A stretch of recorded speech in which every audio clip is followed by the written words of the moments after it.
The universe, as it turns out, has a peculiar sense of humor.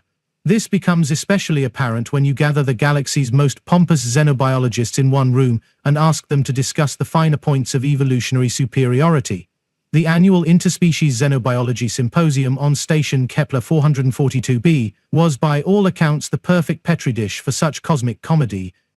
Picture, if you will, a chrome and crystal cathedral floating in the void, its halls echoing with the self-important chittering, buzzing and harmonious humming of a dozen species who had convinced themselves they understood the delicate art of survival. The station's environmental systems worked overtime to accommodate everyone from methane-breathing Zithrians to the silicon-based lithoids who required temperatures hot enough to melt copper. The air itself was a carefully orchestrated symphony of atmospheric compromise that somehow managed to smell like ozone, wet concrete, and faintly of vanilla, though nobody could quite explain the vanilla part.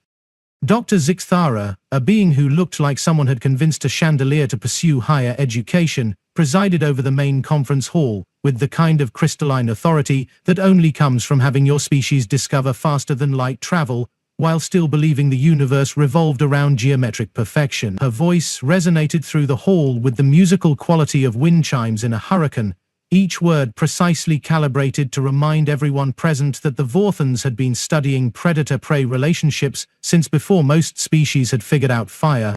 "Colleagues," she announced, her faceted form catching the ambient light in ways that were probably illegal in several star systems. "Today we address the fundamental question that has plagued xenobiology for millennia: what truly defines an apex predator?" The assembled academics, and the term was used loosely, considering at least 3 of them had gained their positions through trial by combat, rustled with anticipation. Professor Quindala, whose ethereal nebulon form seemed to exist in a constant state of almost but not quite being there, shimmered with excitement. Commander Tegmore, whose armored chronite hide could probably stop a small meteor, drummed his claws against the reinforced table in what passed for enthusiasm among his people.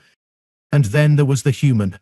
Dr. Elena Vasquez sat quietly in the corner, her unremarkable bipedal form almost comically out of place among the assembled menagerie of galactic evolution's more exotic experiments.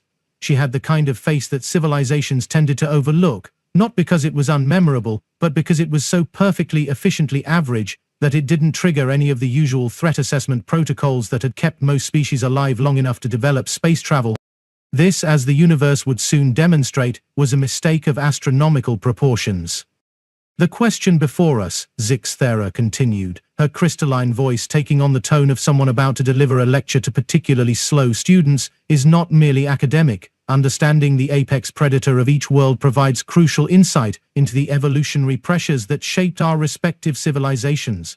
The predator shapes the prey, and the prey shapes the predator, in an eternal dance of adaptation." Quindala's form solidified slightly, a sign of excitement among her people that roughly translated to sitting up straighter. "Indeed, colleague Zixthara, the apex predator represents the pinnacle of evolutionary achievement on any given world. The perfect synthesis of hunt and kill, the ultimate expression of survival refined to its most elegant form." Thecamore's rumbling voice cut through the philosophical preening like a plasma cannon through tissue paper.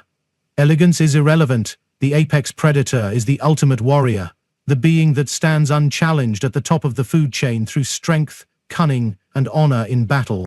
The human said nothing. She simply sat in her chair, hands folded in her lap, wearing the kind of small smile that evolutionary biologists should have recognized as a warning sign but somehow never did. "Very well," Zixthara declared, her form brightening with anticipation. "Let us begin with the Vortan contribution. On our world of Xylos Prime, the apex predator is the geometric stalker, a creature of perfect crystalline beauty and lethal efficiency." What followed was a presentation that would have been impressive if it hadn't been so thoroughly predictable. The geometric stalker was, as its name suggested, a being of living crystal that hunted through mathematical precision.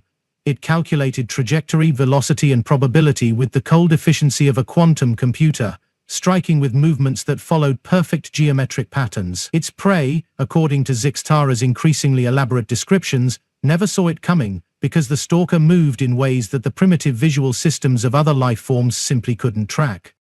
"Fascinating," Quindala murmured, though her tone suggested she found it about as fascinating as watching paint dry in a vacuum. "However, I submit that true predatory excellence requires something more transcendent. The void wraith of the Nebulon homeworld exists partially outside normal spacetime, hunting through dimensions that lesser beings cannot even perceive.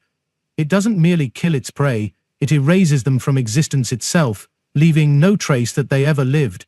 The presentation that followed made the previous one look like a children's cartoon. The void wraith was essentially a cosmic horror that had evolved the ability to hunt across multiple dimensions simultaneously. It existed in a state of quantum superposition, allowing it to be everywhere and nowhere at once.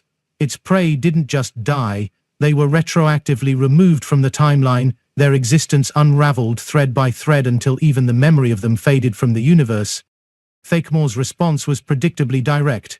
Impressive, but ultimately hollow. A predator that erases its prey from existence defeats the very purpose of the hunt. On Kronos we have the Stone Render, a being that embodies the warrior's path to its ultimate expression. The Stone Render was, according to Thermal's growling narration, a creature that made the other two look like house pets. It stood 3 meters tall, with hide that could deflect energy weapons and claws that could carve through starship hulls.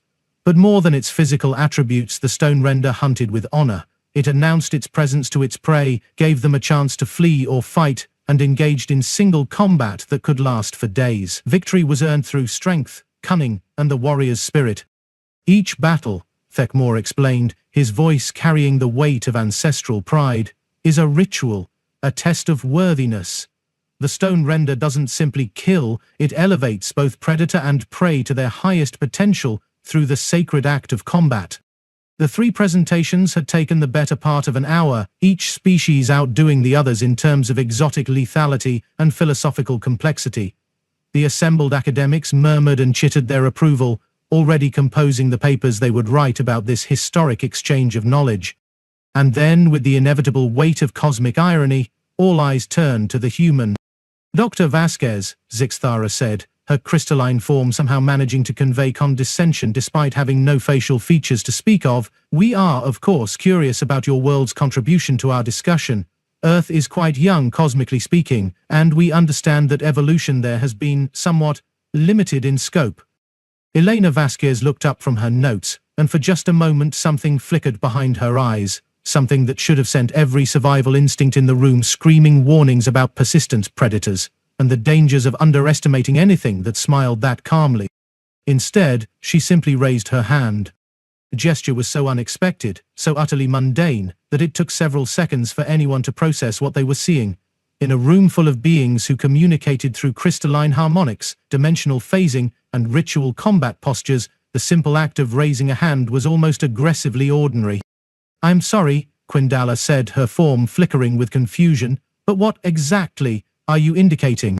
Elena's smile widened slightly. "You asked about Earth's apex predator. I'm raising my hand."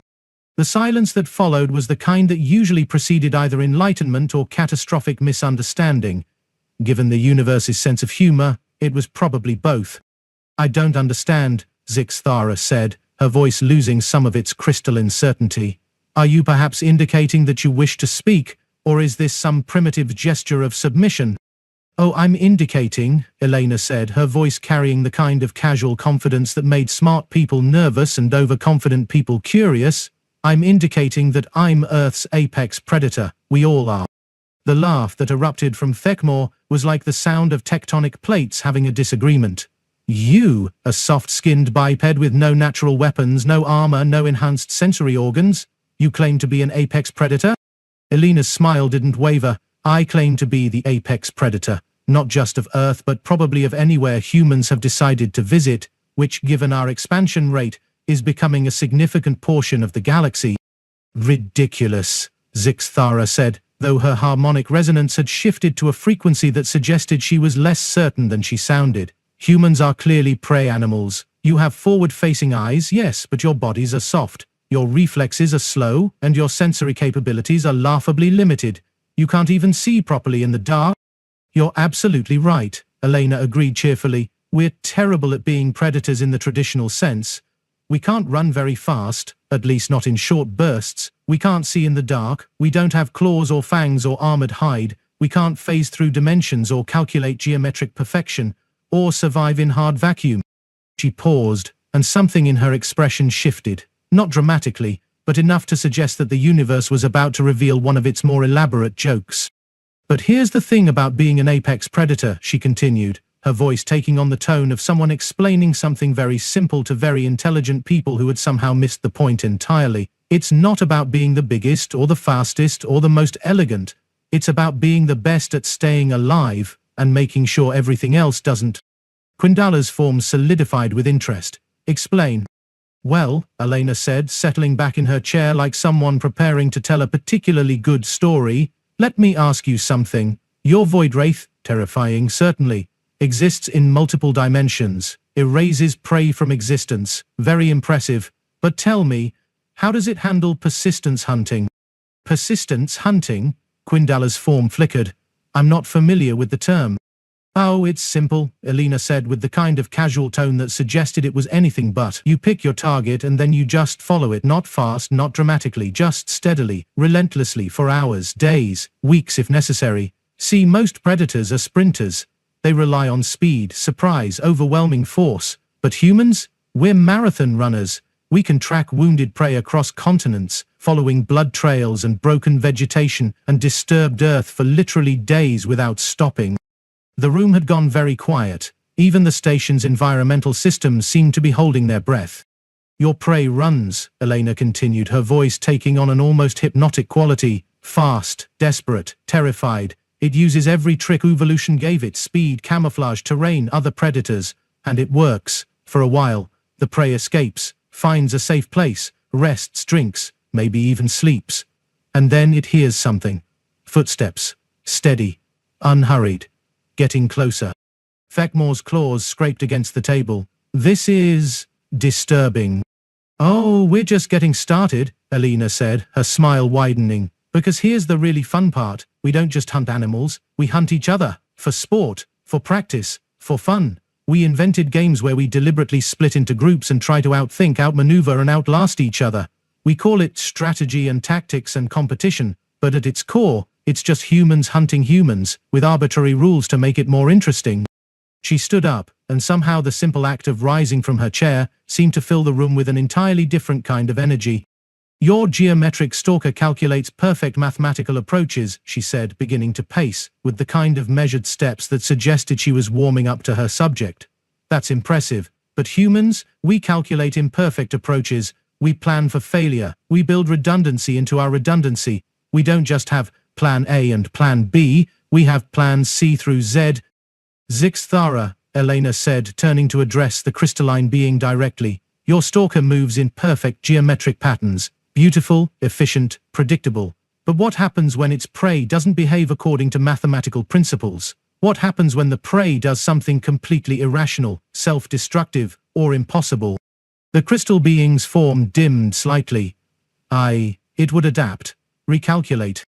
"And while it's recalculating," Elena said, her voice taking on an almost predatory satisfaction, "the human is already moving. Not to where the prey is, but to where the prey is going to be. Not based on mathematical certainty, but on intuition, experience, and the kind of pattern recognition that comes from millions of years of hunting things that don't want to be hunted."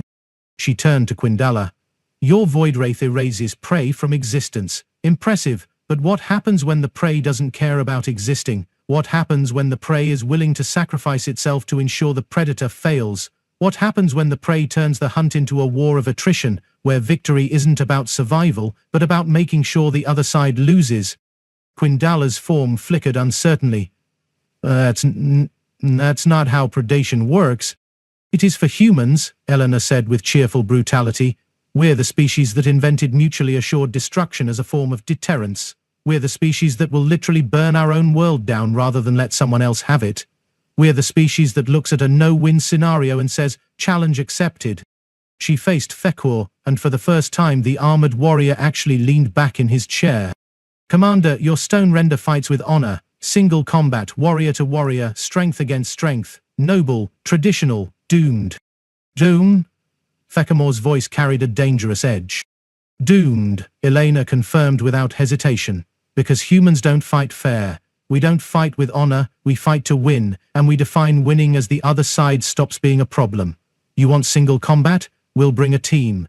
You want a fair fight? We'll change the rules. You want to test strength against strength? We'll test your strength against our tools, our tactics, our ability to convince your own allies to switch sides. She walked to the center of the room, and somehow her small, unremarkable form seemed to dominate the space in a way that the other being's exotic magnificence couldn't match. You want to know what makes humans apex predators? She asked, her voice carrying the kind of quiet intensity that made smart people pay attention. It's not our strength. We're weaker than most species. It's not our speed. We're slower than most. It's not our senses. We're nearly blind and deaf compared to most galactic life. She paused, and her smile took on an edge that would have made a shark proud. It's our absolute, relentless, utterly unreasonable refusal to accept that anything in the universe is better than we are at staying alive. The room was silent except for the hum of the station's life support systems, which somehow seemed louder than before. Every other species in this room, Alina continued, has evolved to fill a specific ecological niche. You've become perfect at one thing, and that perfection is your strength, but it's also your weakness, because perfection is brittle. It breaks when the environment changes, when the prey adapts, when something unexpected happens. She gestured to herself with both hands, a movement that somehow managed to be both humble and terrifying. Humans evolved to be generalists. We're not perfect at anything, but we're good enough at everything. We can't outrun a horse, but we can run longer than a horse can. We can't outswim a fish, but we can hold our breath long enough to spear the fish.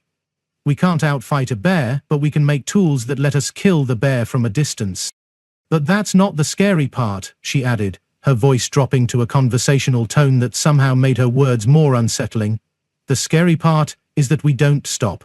Ever. If you beat us, we learn from it. If you kill us, our species learns from it. If you destroy our world, we'll find another one. If you erase us from existence, we'll figure out how to exist anyway. Alina walked back to her chair, but she didn't sit down. Instead, she stood behind it, her hands resting on the back with the kind of casual confidence that suggested she was completely comfortable in any situation. You asked about Earth's apex predator, she said, her voice taking on the tone of someone delivering a final verdict. Let me tell you about Earth's apex predator.